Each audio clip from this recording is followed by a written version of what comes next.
amigas do esporte, estamos de volta. É o nosso encontro de todos os fins de semana, é o encontro do esporte. Agora em maio, 26 anos no ar, fazendo melhor pelo esporte amador, dando força para o futebol profissional. E hoje um programa inteiro de histórias, de boas lembranças. Vamos lembrar de companheiros, de fatos, de grandes jogos. O início do cara como produtor do Chacrinha. Olha, esse homem vale um livro que ele ainda não escreveu e tem que escrever. Se ele não quiser escrever, eu escrevo, mas ele é que vai escrever. Nós vamos fazer um intervalo e voltamos em seguida, vai rodar a vinheta para esse papo que vai ser muito legal com Cláudio Brito, tá? Roda a vinheta que nós voltamos em seguida.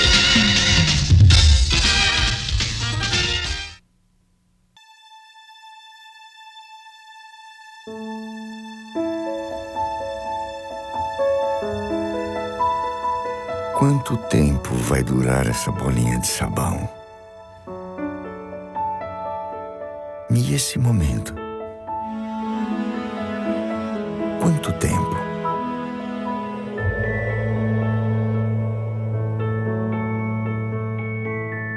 Quanto tempo vai durar essa melodia?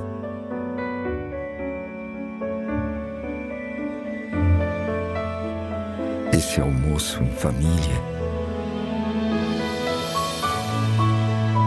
O tempo nada mais é do que as emoções que experimentamos ao longo da vida. Essas são eternas. Grupo Zafari, 80 anos.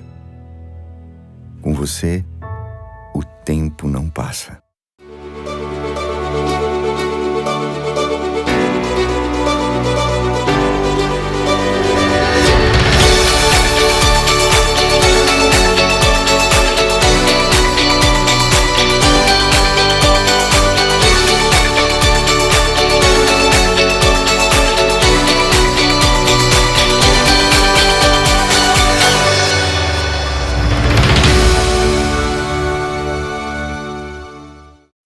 A vida é assim.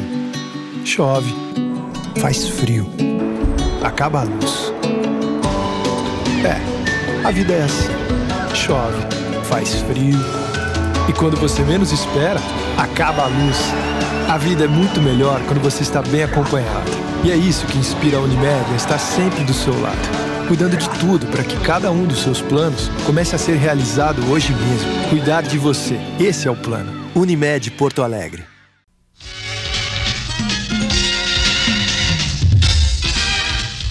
Tá certo, então, estamos de volta. É o nosso encontro de todos os fins de semana.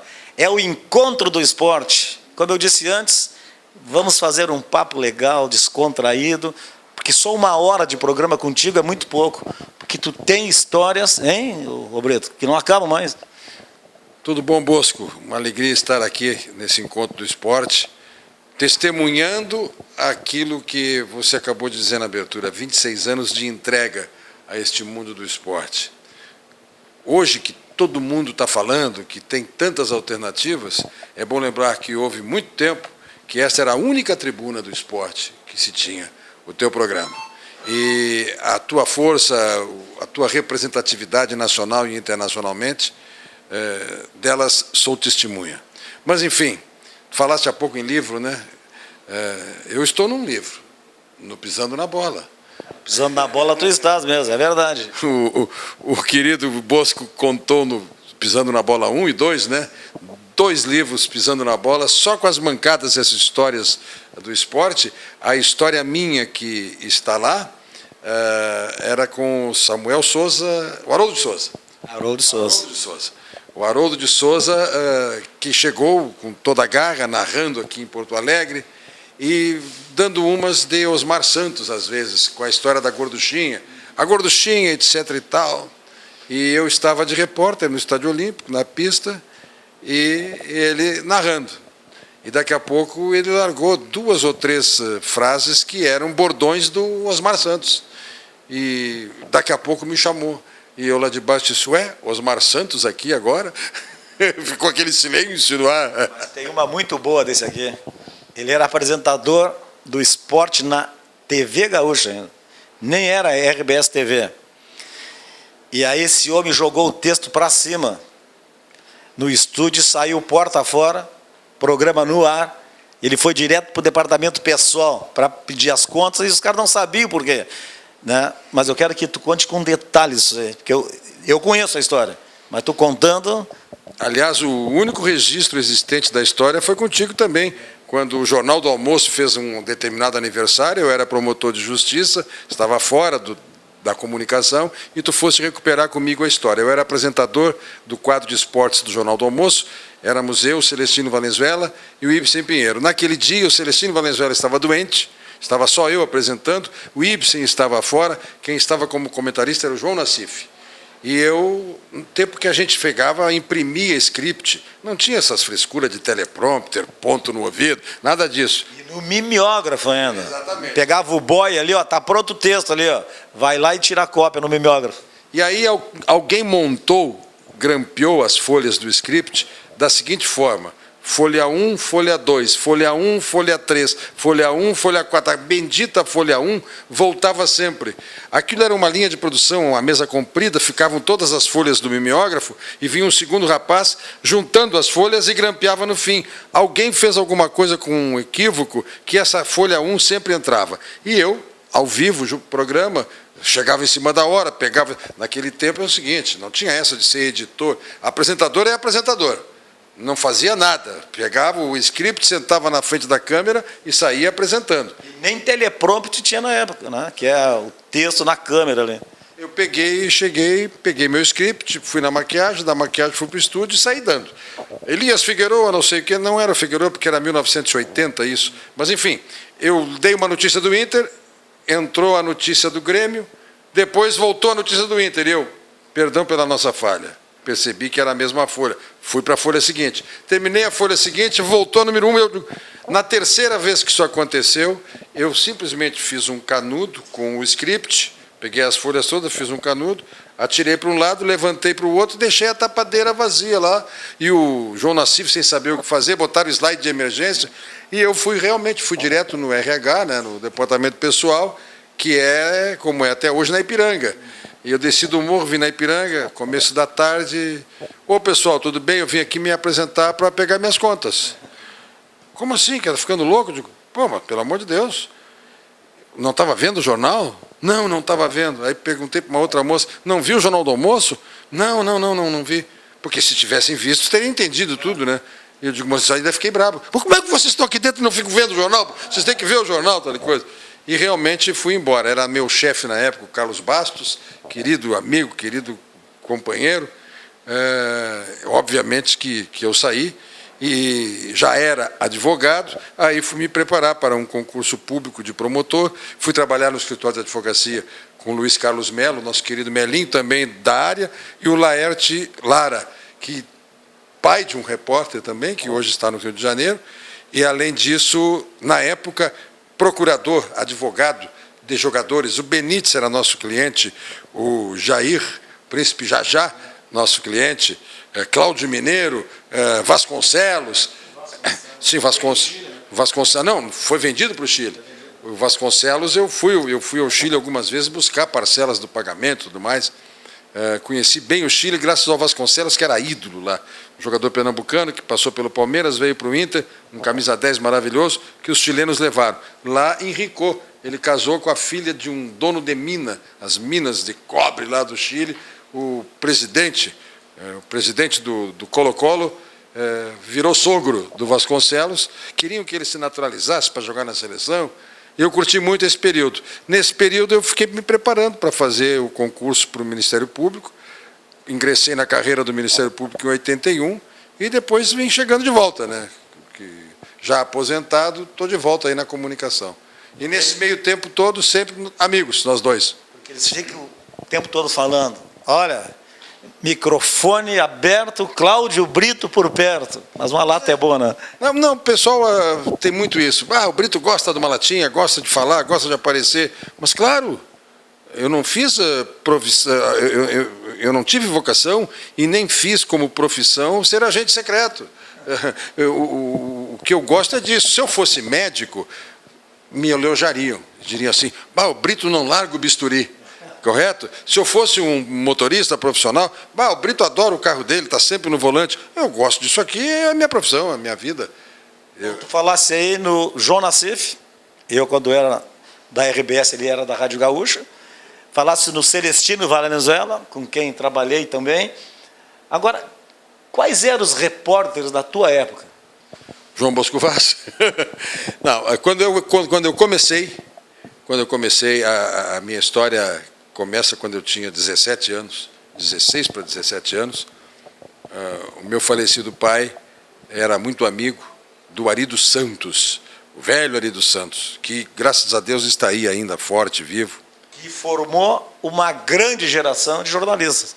O Ari dos Santos era chefe de esportes da Gaúcha, desde o tempo da Gaúcha, no Edifício União, ali na Borges de Medeiros, com uma grande qualidade. O Ari dos Santos escalava, botava a escala na parede de quem ia narrar, quem ia comentar, quem ia ser repórter, e não tinha nenhuma dificuldade em fazer isso, porque ele não concorria com ninguém. Ele era chefe de equipe, ele era treinador, ele não ia para o campo. De escala no esporte, todo mundo reclama. Sim, sempre. Puxa, tô fora do Grenal. Tinha um que botava a escala e ia embora correndo para casa. Eu ficava indignado quando eu chegava lá, isso que na época eu era o repórter da Globo aqui e RBS. Quando eu via a escala, assim, 12 horas de Tarumã, eu disse, vou deixar de fazer Grêmio e Inter para chegar à meia-noite em Tarumã, sair ao meio-dia. Não, eu reclamava de escala também. Bom, eu cheguei, essa amizade do meu pai com o Ari, eu comecei a manifestar o gosto pela comunicação. Já aos 12, 13 anos, eu comecei a brincar de fazer rádio na Rádio Dourense, que era o serviço de alto-falantes do Colégio das Dores, ali no velho casarão da Riachuelo, número 800. Eu fui muito ligado ao colégio, eu fui da banda marcial, eu fui coroinha nas Dores, fui da Associação Estudantil Dourense, fiz um jornal lá com o Pedro Chaves e o Luiz Carlos Vaz. Nós fazíamos um jornal que era A Tocha. Naquele tempo se usava essa expressão. Atochador, é mentiroso? Isso, atochador era era sinônimo de mentiroso. Uma atochada, eu vou contar uma. Então nós fizemos um jornal que o cabeçalho era A Reticências Tocha, e vinha o desenho de uma tocha, como se fosse a luz da notícia, mas tinha essa brincadeira. Ali foi meu começo, meu primeiro artigo assinado em um jornal na vida está lá no jornal esse do Colégio das Dores. E tinha serviço de alto-falantes. Nos recreios colocava... A voz do poste. Colocava música, tal e coisa. E nós fazíamos, inclusive, algumas transmissões externas. Eu me lembro que as apurações das eleições eram no Cais do Porto, e a Rádio Dourense fazia o seguinte, o João Carlos Brum, filho do vereador Brum, falecido vereador Brum, o Pessoa de Brum ali do bairro Partenon.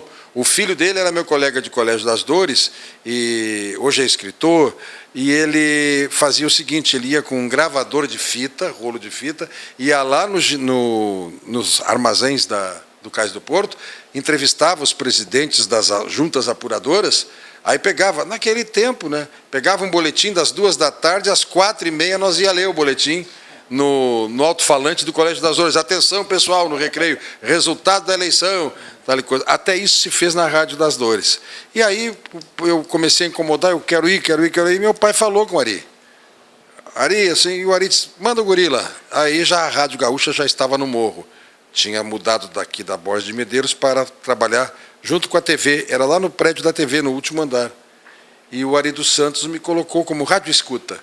Eu ficava ouvindo Rádio Bandeirantes, Rádio Tupi, Rádio Globo, e botava numa papeleta para o plantão de estúdio, que foi o Raul Morô, que foi também o Carlos Miguel, colocava para eles gol no Pacaembu, etc., tal e coisa. E a equipe de esportes era a mesma, de rádio e TV. Repórteres, Eldio Macedo, Ângelo Garbaschi, José Matzenbacher, Lupe Martins, o falecido Lupe, irmão do Lazer. E eu estou entrando nessa... Valdomiro Moraes, não era? Não, Valdomiro Moraes é ontem, pô. Eu estou te falando de anteontem. Valdomiro Moraes é em 74, 75. Eu estou te falando em 1965. Eu tenho a data da minha estreia no vídeo, inclusive. Dia 2 de junho de 65. Faz 51 anos, vai fazer agora. 51 anos que isso... Essa lata te acompanha. Pois é. Eu estava lá numa tarde de domingo, Lá no morro estava o Ari dos Santos, eu e o plantão de estúdio. Tinha a TV. A TV estava transmitindo turf naquela época.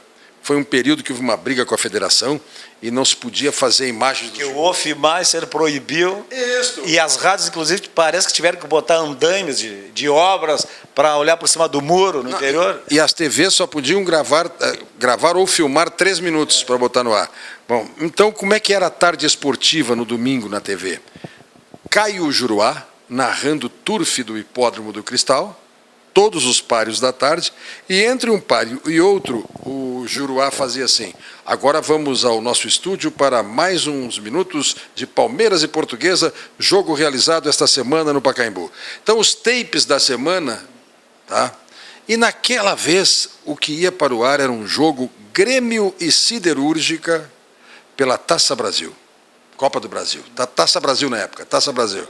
Grêmio e Siderúrgica, em Minas Gerais. Tinha sido o jogo no meio da semana. Muito bem. E o Caio Juruá vai começar o primeiro páreo e depois vai chamar esse tape. Deu uma tempestade em Porto Alegre, mas destas como esta de fim de janeiro agora. A parábola da antena para captar o sinal do hipódromo, que estava lá no topo da torre da TV, que na época era uma torre de ferro, parecia a Torre de Paris. Não era essa de concreto de hoje. A parábola estava assim, virada para o hipódromo, fez assim. A parábola ficou de costas, não recebeu mais o sinal. O Ari dos Santos me olhou e disse assim: guri, pega um blazer. Tá? No fim foi o blazer dele que ficou imenso em mim. Vai lá embaixo, nós vamos abrir câmera e tu vai dar uma explicação do que aconteceu e tu vai chamar esse tape. Tudo bem. E eu desci, me aprontei. Nunca me esqueço. Falecido Capilé era o câmera, outro falecido, Silvio Centeno. Estávamos... Sabe onde que eu conheci o Capilé? Quando foram inaugurar a TV Bagé, RBS TV Bagé. E o Capilé foi daqui para dar aula para os cinegrafistas lá. Esse era o grande Capilé. Capilé, o Renato Reuter, era a equipe que estava me botando no ar. Nunca esqueci deles. As pessoas que me botaram no ar a primeira vez. E aí eu estou sentado assim. Senhoras e senhores telespectadores, a tempestade que está se abatendo sobre Porto Alegre nos impede de ter contato com o Hipódromo do Cristal. Vê só que época, a gente não conseguia receber o sinal do Cristal até o Menino Deus. Então cabe a mim aqui fazer esta tarde esportiva, os espetáculos esportivos Goodyear Cinzano, e eu vou dizer que vamos assistir agora o jogo do Grêmio contra o Siderúrgica, lá em Minas.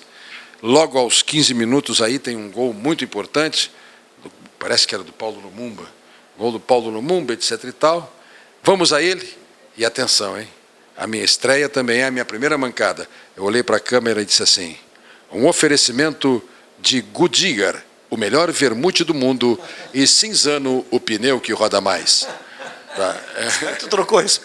Eu troquei os slogans, com toda a seriedade. Goodyear, o melhor vermute do mundo, e Cinzano, o pneu que roda mais. O Fernando Ernesto Corrêa, cada vez que eu entrava no bar, salta um Cinzano, não, salta um Goodyear gelado para o Breto. Só para terminar essa parte, nunca me esqueci, até hoje, ficou marcado em mim a cortina, assim, sim, sim, Cinzano, vai comandar a transmissão. Sim, sim, Cinzano, de norte a sul, campeão. O esporte só nos traz muita alegria, prazer, divertimento e emoção, e por aí ia. E eu, nessa confusão toda, toquei o Cinzano de pneu e o Goodyear de vermute. Eu não disse? Esse homem tem uma história para ser contada em livro. Nós vamos continuar, vamos fazer mais um intervalo aí, roda a vinheta, nós voltamos e vamos falar um pouco assim das andanças do Brito pelo Brasil, no Chacrinha e mais. Bom, esse homem vai falar muito. Roda a vinheta aí.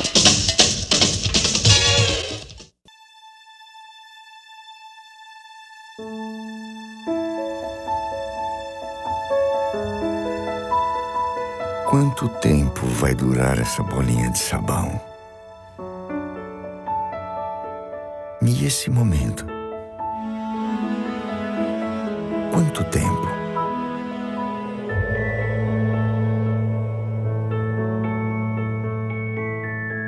quanto tempo vai durar essa melodia.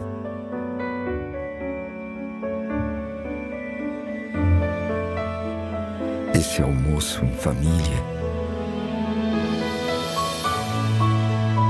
O tempo nada mais é do que as emoções que experimentamos ao longo da vida. Essas são eternas.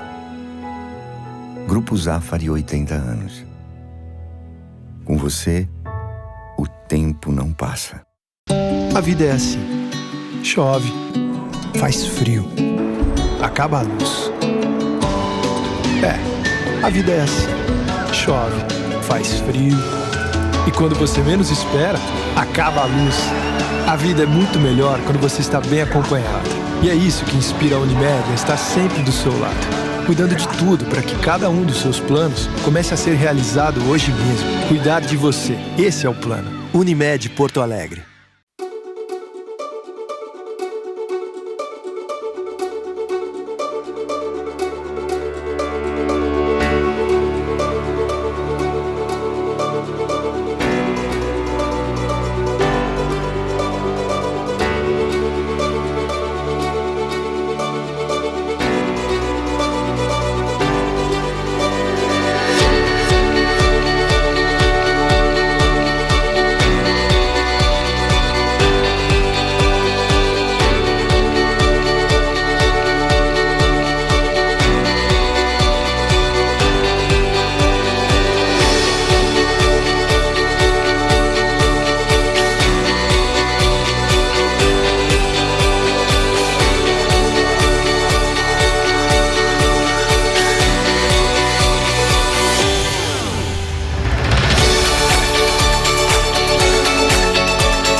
Vamos embora então, que esse homem tem histórias e a agenda dele é lotada. Para segurar esse homem aqui não foi mole. Brito, depois tu resolvesse aventurar pelo Brasil e se deu bem. Eu fui para São Paulo e em São Paulo eu fui trabalhar no jornal Notícias Populares. Eu não sou formado em jornalismo, em primeiro lugar. Mas tu é provisionado, como é o Ranzolin, o Lauro. Não, essa turma toda que é anterior, todos nós dessa geração... Nem tinham faculdade de jornalismo na época? Eu sou anterior à primeira faculdade de jornalismo, mas cheguei a conviver com as faculdades de jornalismo começando. Mas nem é o provisionado. Até é bom contar esse momento histórico. Em 1969, tem mazelas nisso aí, já vou colocar aqui. 1969, quem é que ocupava a cadeira de ditador? O senhor Arthur da Costa e Silva. Teve lá o AVC dele, ficou fora de combate, montou-se uma junta militar. Assumiu a presidência da República. Nós estamos vivendo um momento aí, né, no país, pois houve um momento na história do nosso país em que o presidente da República, que não tinha sido eleito por ninguém, tinha sido colocado lá pela ditadura, ficou mal de saúde e foi substituído, foi sucedido, não por seu vice civil, que é Pedro Aleixo, era Pedro Aleixo, um político civil, mas fizeram um golpe. A junta militar, os 3 ministros militares, o Lira Tavares, o Rademacher, que era o da Marinha, está me faltando o nome de um deles, eu sei que eram os 3 ministros militares, Exército, Marinha e Aeronáutica, assumiram a presidência. E deram uma balinha para os jornalistas brasileiros saborearem. Criaram a lei, o decreto-lei, que estabelece as regras da profissão. Tá? Onde se dizia, só poderá trabalhar como jornalista quem tiver diploma. E aí? Aqueles que já trabalhem há pelo menos 2 anos, têm 90 dias para fazerem prova desta circunstância e requererem o registro profissional de jornalista. Bom, foi o que eu fiz. Era o meu caso, era o caso dessa geração toda.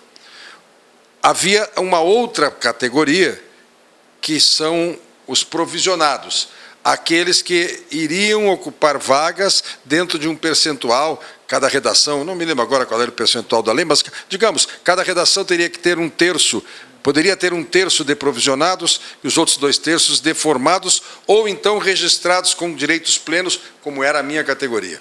Tanto é que a minha carteirinha de jornalista consta jornalista profissional. Não é como tem, por exemplo, os outros todos que tem. Meu filho, Vinícius, tem lá, jornalista profissional diplomado. A tua também. Apesar disso, eu já fui até presidente do Conselho de Ética do nosso sindicato de jornalistas com muita honra. Mas, enfim, eu tive uma escola, o Notícias Populares.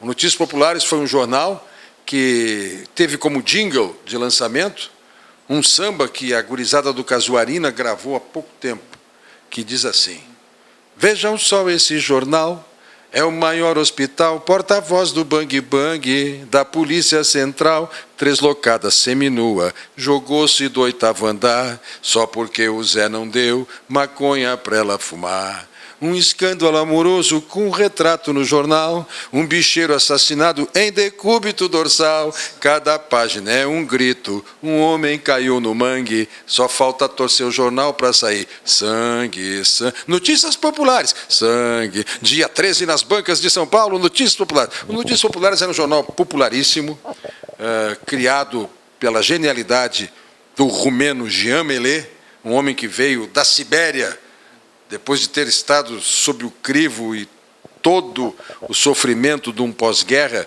Ele dizia, um dia, ele falava assim, ó, um dia errei a mancheta. Ele tinha um jornal com este nome, Notícias Populares, em Bucareste, na România. E ele disse que os aliados avançavam sobre a Romênia, ele fazia o jornal em favor da Romênia, em favor dos aliados. Os nazistas vinham chegando, ele fazia a manchete em favor dos nazistas. Aí ele disse, um dia me enganei de mancheta, fiz a manchete para um e chegou o outro. E ele foi acabar na Sibéria. Este homem teve uma história pessoal dramática. Ele, depois de anos na Sibéria, volta a Paris, onde estaria morando a sua mulher, e quando ele bate na porta, ela abre o apartamento com um filho, com um menininho, que não era filho dele, e um rapaz lá no fundo. Ele entendeu a história. E a mulher disse para ele assim, Jean, me disseram que tu tinhas morrido na Sibéria, e eu fiz outra vida. Ele pegou um navio e veio para o Brasil. Chegou no Brasil e encontrou na Air France, em São Paulo, um velho conhecido dele, jovem. Disse, não, fica aí, fica no Brasil, vamos te arrumar alguma coisa. E existia a Última Hora, do Samuel Weiner, onde ele foi trabalhar, cuidando do noticiário internacional. E a Folha de São Paulo, mas antes da Folha, a Gazeta Mercantil, do Herbert Levy, quis fazer um jornal para concorrer com a Última Hora. E disseram, está aqui o cara. E realmente, esse cara foi um monstro. Um cara genial, genial. Ele, quando me apresentaram a ele, eu comecei a trabalhar no jornal, e ele disse que você não está daqui? Eu digo, não, não estou daqui, que eu era de Porto Alegre, etc. e tal. Precisa conhecer São Paulo. Vamos ver. Ele criou uma coluna, a cidade, bairro por bairro, e me botou. Tu vai pegar um fotógrafo dos mais experientes, uma caminhonete, e vai percorrer os bairros da cidade. Em meio ano tu vai conhecer toda São Paulo.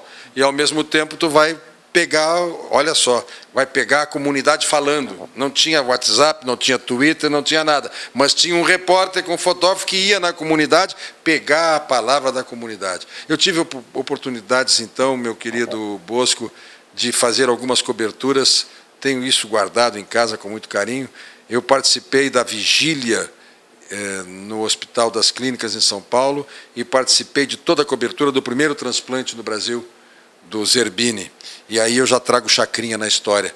Nesta aí de trabalhar no Notícias Populares, as equipes de produção dos programas de auditório pegavam jornalistas das redações para buscar pauta, para buscar assuntos. E eu era do Notícias Populares, eu era um cara desejado pelo time do Chacrinha.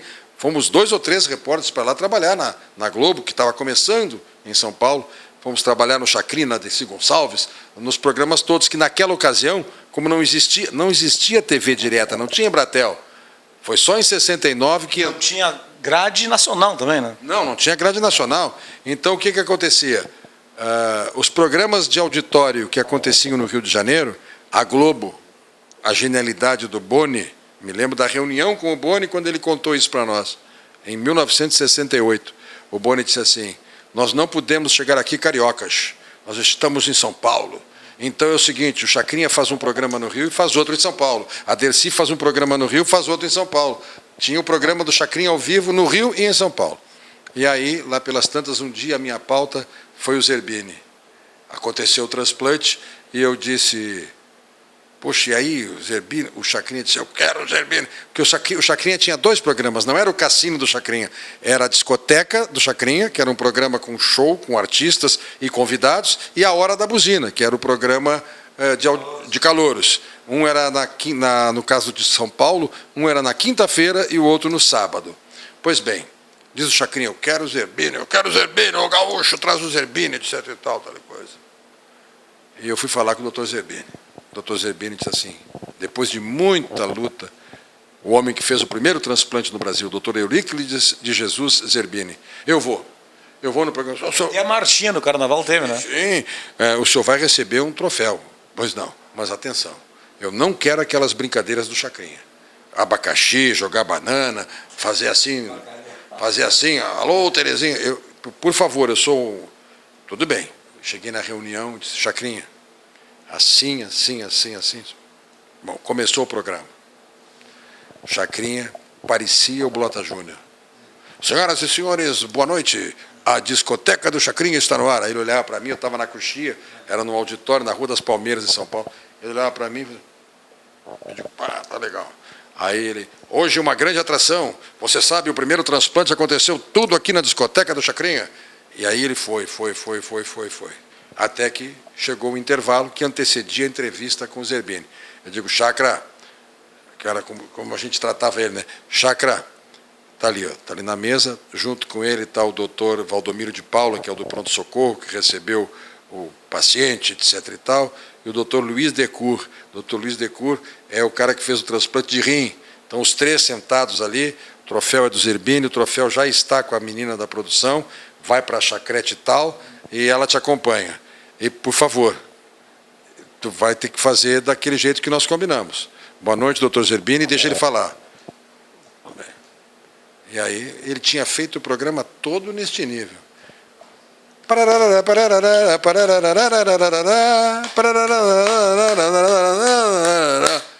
Olha aí, estamos de volta com a discoteca do Chacrinha. E agora, aquilo que eu disse a você, alô Zerbini, e aí Zerbini, cadê o coração? Tirou o coração, botou no João Boiadeiro, Zerbini, Deus o livre. Ele fez o programa inteiro como um apresentador de Londres, e aí fez, mas foi uma inesquecível. Eu, quando fui assistir há poucos dias, o Stepan Essessian fez o espetáculo musical do Chacrinha. Eu, quando terminei ali no auditório da Fiergues, o espetáculo, eu fui conversar com o Stepan Essessian, cumprimentei, fiz questão de tietar o Essessian. Porque ele, inclusive, ficou parecidíssimo, né? Parecidíssimo, e o jeito de falar, o jeito de sentar, e eu fui dizer a ele, olha, estou aqui te dando um depoimento de quem viveu estas cenas que tu estás contando. O Chacrinha realmente foi um período... Eu aprendi com ele algumas lições. Uma que é muito bom para quem tem equipe de trabalho. Acontece que... Atenção, o significado do acontece que... Eu tinha uma missão. Tinha um maluco em Santo André que se vestia de imperador e dizia pelas ruas de Santo André, eu sou o tataraneto de Dom Pedro e a monarquia vai voltar, eu serei o imperador. E claro que esse cara o Chacrinha queria no programa. E eu fiquei com a missão de ir a Santo André. Eu não fui a Santo André, pisei na bola. Não fui a Santo André, deixei para a semana seguinte, tinha muita coisa para fazer. Eu chego na reunião, falo para o Chacrinha, que fica na semana seguinte, Aí o Chacrinha está fazendo a reunião. Porque o Chacrinha não era um homem de palco apenas, ele comandava tudo mesmo. Bolava, criava, escalava os cantores, tudo isso aí. Escolhi as chacretes também, não? Com certeza, com certeza. E ele chegou e, fazendo a verificação com todo mundo da equipe, chegou... Ele me chamava de Ratinho, que não tinha nada a ver com o Ratinho de hoje. Me chamava de Ratinho por causa do jogador Ratinho da Portuguesa, que foi o primeiro convidado que eu levei ao programa, foi o Ratinho, jogador da Portuguesa, na época. E o Chacrinha, naquela primeira noite, não tinha memorizado meu nome nem nada, e ele, então, ao invés de me chamar, ele chamava o meu convidado. Cadê o Ratinho? Cadê o Ratinho? Etc. E ficou com o apelido. Ele disse, Ratinho, e aí, Ratinho? E Santo André? E eu me preparei assim, olha, Chacra, acontece que... Pode parar, vai me dar uma curva. Nunca vi alguém dizer acontece que deu tudo certo. Acontece que é para dar uma explicação. E era realmente ia dar uma explicação. Nunca esqueci disso. Acontece que. Sempre é uma curva que vem depois. Enfim, voltei, trabalhei no Notícias Populares o tempo inteiro, trabalhei com o Chacrinha 3 anos e voltei para Porto Alegre. Voltei para Porto Alegre para terminar o meu curso de Direito. Aliás, minto, eu voltei para terminar o clássico e fazer o vestibular de Direito. Aí é que eu vou começar a estudar Direito. E, neste período, na minha volta, eu estava no Colégio Rui Barbosa, fazendo lá o meu 3º ano clássico, quando, de repente, entrou, vou de novo falar no cara, entrou na sala de aula o Carlos Bastos. O Nenê. O Nenê, o Carlos Henrique Esquivel Bastos. O Carlos Bastos veio falar comigo, ele era o chefe de jornalismo da TV, disse, Brito, estou precisando de um repórter lá, vi que tu voltou para Porto Alegre. Na época que não tinha, tu saía com o cinegrafista com filme, película. Depois tinha que voltar para revelar, e tinha o pau de luz, o cinegrafista, o operador e ainda o motorista. E não era sempre que tu fazia sonora, tu saía, fazia reportagem, vinha com as imagens. Agora... O que estava acontecendo era o seguinte, nós vamos ter que ter aqui uma equipe sempre para o Jornal Nacional e nós temos que fazer com a Auricon, que era uma câmera que filmava filmes sonoros, mas também com todo esse processo, etc. E aí eu voltei para a Gaúcha para fazer telejornalismo com o Carlos Bastos. Depois, logo adiante, tive uma outra feliz oportunidade de grande cobertura, até em nível nacional, que foi a cobertura do sequestro do cônsul brasileiro Armando Gomide, lá em Montevidéu. Eu fui para lá fazer aquele sequestro, e aí comecei a história toda de novo, até chegar aquele 1980, que eu joguei o script para cima. Eu participei realmente de momentos históricos. Eu participei do primeiro Sala de Redação que foi ao ar. Quando o programa estreou com Cândido Norberto, que é o criador do programa, Cláudio Brito com notícias do Grêmio e Valtair Santos com notícias do Internacional. Valtair Santos. É. Valtair Santos dando notícias do Internacional. E o que acontecia? Não tinha esportes na Rádio Gaúcha. A Rádio Gaúcha tinha parado de fazer jornada esportiva. Só fazia durante a semana toda a laúsa do Sala de Redação. Foi quando o Maurício Sobrinho disse assim, poxa, chega de ficar dando audiência a semana inteira com esse programa que vai crescendo e chegar no domingo e ficar ouvindo a Guaíba. Vamos voltar com o esporte. E aí voltamos com o esporte num determinado Grenal, só no Grenal para experimentar. Um Grenal que foi cheio de promoções. A Cidinha Campos foi trazida do Rio de Janeiro para ser repórter. Tatá Pimentel foi repórter de campo. O Agomar, o árbitro, veio num helicóptero da Gaúcha. O Oswaldo Brandão veio de comentarista. Foi uma experiência. E deu certo, funcionou. Nunca me esqueço, quando nós nos reunimos com o Maurício, para aquela jornada esportiva, o Maurício batia na mesa e dizia, ideias, ideias, vocês são profissionais e pagos para terem ideias. E ele tinha mais ideias que qualquer um. O Maurício Sobrinho era uma figura. E ele fez aquela avaliação com toda a adequação, disse, vamos voltar com o esporte. Eu me lembro da discussão de como ia ser o intervalo, que a Guaíba tinha Rui Carlos Osterman e Lauro Quadros, os 2 comentaristas da Guaíba. Como é que nós vamos fazer na Gaúcha? Enfrentar, o intervalo era uma loucura, a Guaíba dava um banho realmente. Não, vamos fazer o que fazemos a semana inteira, vamos fazer o Sala de Redação no estádio. Aí tinha o Santana, já tinha o Santana, tá? Tinha o Ibsen fazendo Colorado, eu, Valtair, já aí sim, Valdomiro Moraes, é o time que tu referes. E aí volta o esporte, sob o comando do Celestino Valenzuela. A equipe descontraída da Gaúcha, que alguns diziam a equipe distraída da Gaúcha, pois este é um período importante. Para terminar esse bloco, eu vejo lá que o contorce está assim com o relógio. Para terminar esse bloco, então, eu falei no Maurício, cabe aqui uma referência. Maurício Sirotsky Sobrinho. Nós estamos aqui perto do parque que o homenageia e que deveria ser o lugar do Carnaval de Porto Alegre, e não o Porto Seco, mas isso é uma outra discussão. Pois, no outro plano, nós vamos falar de samba. Mas aí, o Maurício Sobrinho, houve uma época, no começo dos anos 70, em que começaram a acontecer atentados nos órgãos de comunicação, incendiaram a TV Record em São Paulo, estourou uma bomba no Estadão, e aí o pessoal aqui todo se apavorou, vamos nos cuidar. E o Maurício tomou uma providência, chamou o delegado Nelson Diniz. Nelson Dimas era um jornalista dos Diários Associados. Nelson Diniz chamou o delegado Nelson, da chefia de polícia. E aí, como é que nós vamos fazer? Nos oriente? Disse, não, vocês têm que fazer o seguinte, vocês têm que ter controle de acesso. Vamos botar roleta, vamos criar crachá. Não existia crachá. Não existia crachá. E o crachá que foi criado era uma coisa desse tamanho, tá? Datilografado, para a meninada aí, máquina de escrever. Hamilton, quanto? Procura saber o que é a máquina de escrever. Telex. Então, datilografava, colava uma fotografia na cartolina, botava dentro de um envelope plástico e pendurava com cordão. Era isso o crachá. Tu acha que os artistas iam botar crachá? Eu botar crachá? Não. Todo mundo pegou o crachá e botou na gaveta. Botou na gaveta. Porque o crachá tu não tinha como hoje tarja magnética para abrir a roleta. Tu apresentava para um guarda e ele abria para ti. O cara já conhecia a gente, todo mundo entrava. Não deu certo o crachá. Uns diziam assim, eu não sou vaca da Expo Inter para andar com uma placa pendurada. Eu digo, pois é, etc. E o Maurício, que na época tinha gabinete na Ipiranga, em cima, lá no último andar, no prédio da Ipiranga, chegou para José Antônio Dauti, falecido José Antônio Dauti, que era o seu chefe de gabinete. Era a antessala do Maurício, era o Dauti. Chegou para o Dauti, e aí? E o crachá? Diz o Dauti, olha, chefe, não pegou. Os jornalistas dizem que não bate ponto, não usam crachá, não é por aí, está tudo nas gavetas.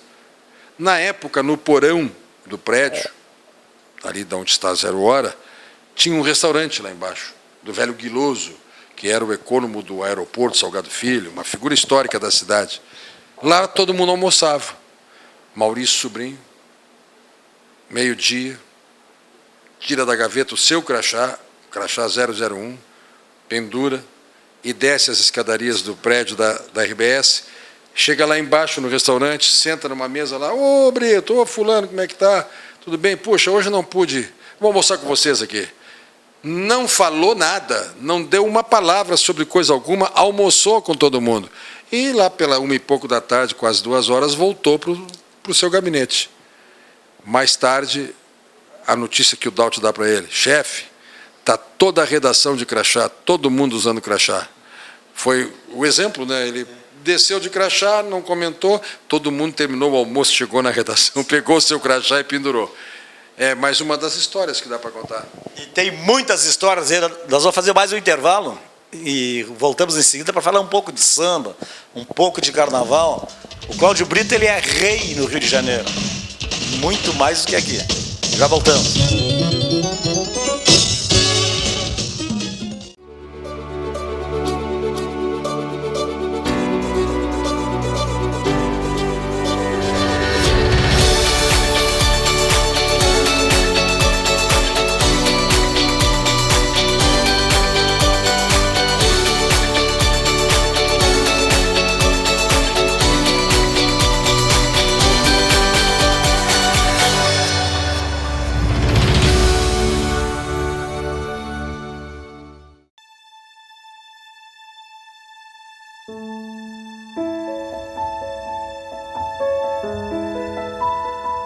Quanto tempo vai durar essa bolinha de sabão?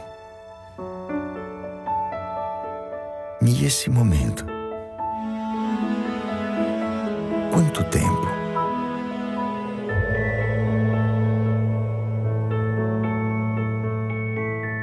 Quanto tempo vai durar essa melodia?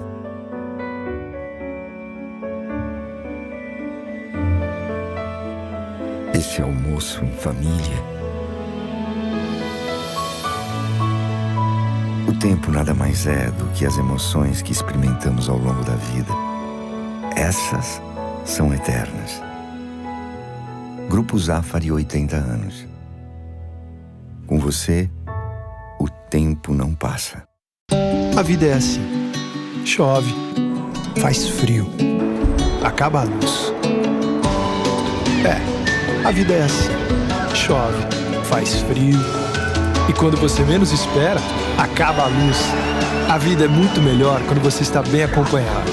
E é isso que inspira a Unimed a estar sempre do seu lado, cuidando de tudo para que cada um dos seus planos comece a ser realizado hoje mesmo. Cuidar de você, esse é o plano. Unimed Porto Alegre.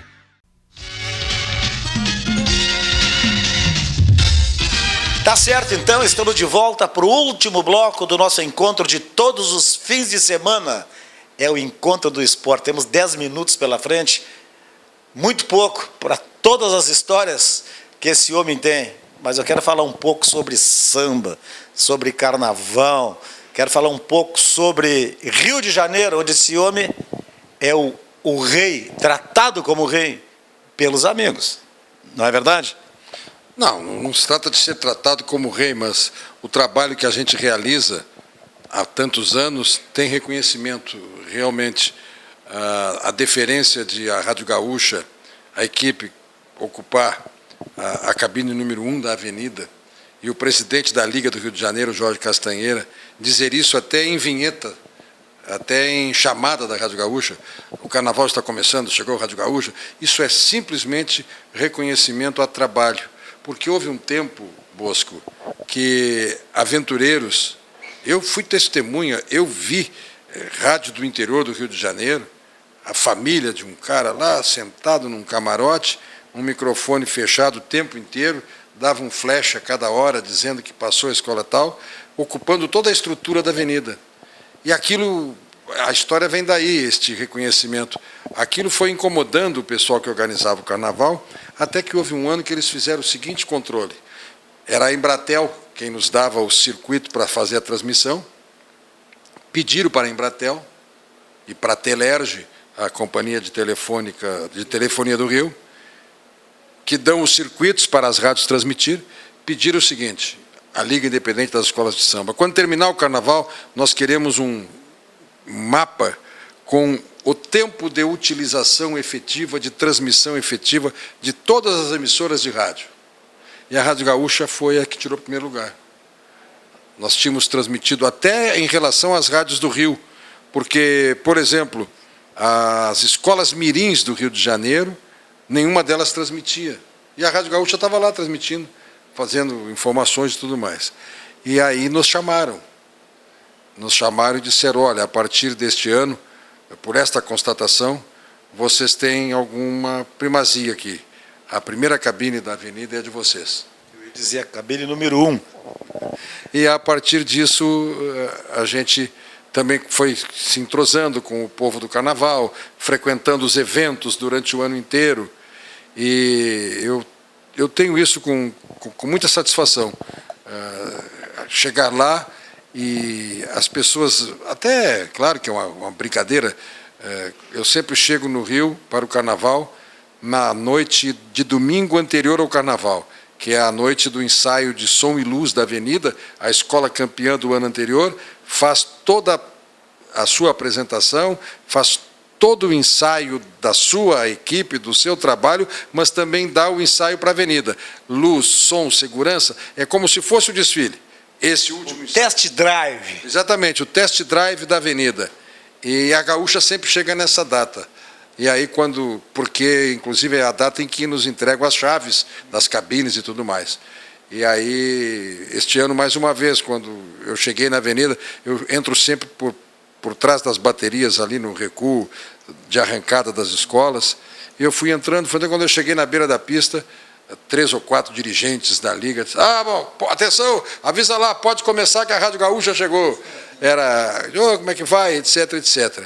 Eu fico muito feliz por esta constatação. As pessoas que não compreendem o evento Carnaval não se dão conta de que ele é sério, que ele pode ser sério. E ele é sério, e ele se trata com seriedade, ou seja, não tem nenhum carinho especial pelo nosso trabalho, tem reconhecimento. Olha aqui, esses caras são sérios, são responsáveis, eles vêm, eles transmitem, eles merecem toda a atenção. Não tem prefeito do Rio de Janeiro, não tem governador do Rio de Janeiro, mas o Cláudio Brito passa a beija-flor e o neguinho, alô Cláudio Brito, grita ou não grita? Grita. E o Jamelão, saudoso Jamelão, não saía na mangueira antes de passar pela cabine da Rádio Gaúcha. Há um detalhe importante, o Jamelão começou essa escrita. O Jamelão chegava na avenida com a roupa que vinha de casa e o terno do desfile num cabide, ia para a cabine da Rádio Gaúcha, pendurava o terno ali no canto, tinha que saber viver com o Jamelão. Deixa o homem quieto, não pergunta nada, ele só dizia assim, esses caras aí ficam me perseguindo, querendo salar, eu vim para cá. Aí ele sentava, ficava ali, ficava vendo os outros puxadores, que a nossa cabine tem janela lateral e dá para se ver o carro de som, a bateria se armando para o próximo desfile. Aí daqui a pouco ele pegava o microfone, ele pegava o meu microfone, não pedia nem nada, ele pegava, eu quero dizer o seguinte, tudo bem. Bom, morreu o Jamelão, o intérprete da Mangueira passou a ser o Luizito. O Luizito seguiu a mesma escrita, eu vim aqui para deixar minha roupa como deixava o mestre Jamelão.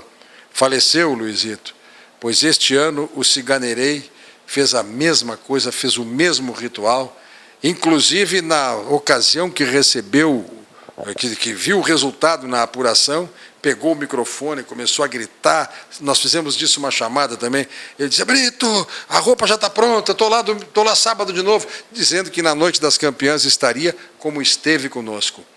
E essas coisas são místicas, dirão alguns. Azar, eu vou continuar com essa escrita.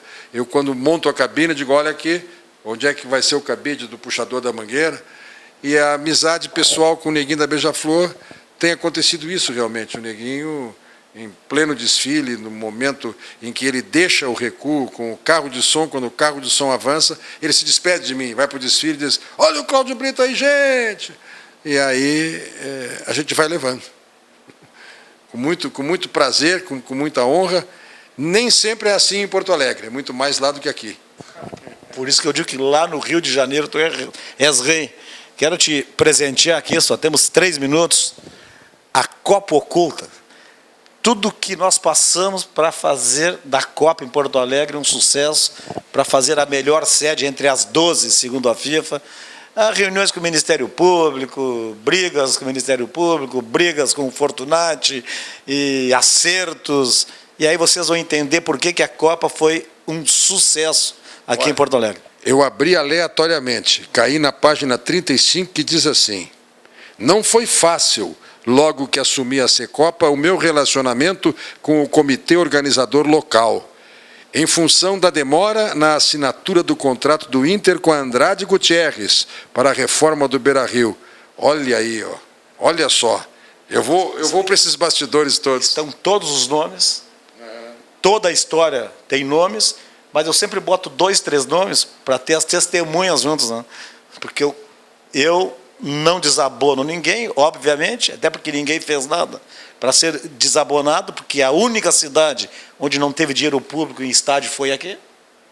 Mesmo em Curitiba, onde o estádio é privado, o governo botou 80 milhões, aqui não teve nada, aqui foi o Inter com a sua parceira. E o segredo aí, Brito, é o seguinte, por que a Copa deu certo aqui? Porque nós fizemos a Copa possível, não a Copa que a FIFA queria. Por isso que é o livro. Porque as pessoas acham que a FIFA chegou aqui, pegou a chave da cidade e mandou. E tu vais ver aí que nós contrariamos a FIFA em dezenas de solicitações. Dedico este livro aos meus pais, João Inácio Vaz, que faleceu logo após a Copa das Confederações, e Amélia Granato Vaz, que faleceu 10 meses depois da Copa do Mundo. Obrigado pela força e pela compreensão da minha ausência em função do trabalho. Amo vocês. Eu quero dar aqui um testemunho. Seu João Inácio, Dona Amélia, aí de cima, Vocês deixaram aqui um tesouro na terra. Muito obrigado, Brito. Eu sou testemunha das vezes em que todo mundo ia para casa dormir e disse, não, Brito, eu vou para Bagé porque eu vou lá ver a velhinha. Bem, pessoal, estamos chegando ao final de mais um Encontro do Esporte. É o nosso encontro de todos os fins de semana, agora em maio, 26 anos no ar. E nós poderíamos ficar aqui, que nem ficamos com o Lauro Quadros. Pena que é 1 hora só. Porque nós teríamos histórias aqui para 2 horas ou 3 de programa. Só quero fazer uma referência final. Chega aqui, Este botão aqui eu uso com muito orgulho. Este aqui é da minha maçonaria. Eu sou maçom, sou mestre maçom. Aqui é o símbolo da maçonaria, o símbolo de mestre de marca. Bom, isso é outra história. Mas este símbolo aqui, hoje, quando vim aqui, eu recebi das mãos do Coque, o presidente do Conselho de Cidadãos de Porto Alegre. Eu tenho a honra de integrar este conselho. Eu sou cidadão emérito porque sou nascido em Porto Alegre. O Conselho reúne os honorários, aqueles que não são de Porto Alegre, e os eméritos, os que são de Porto Alegre, que a cidade resolve homenagear. O antigo ex-vereador Vilton Araújo foi quem fez a proposta do meu título, e eu sou muito grato. Eu tenho muita honra em usar o brasão da minha cidade. E moro em São Leopoldo há 30 anos. As pessoas perguntam, mas por que, se tu gosta tanto da tua cidade, por que tu foi para lá? Para todos os dias ter o prazer de chegar em Porto Alegre. Tá certo então, pessoal. Até o próximo fim de semana. Um grande abraço.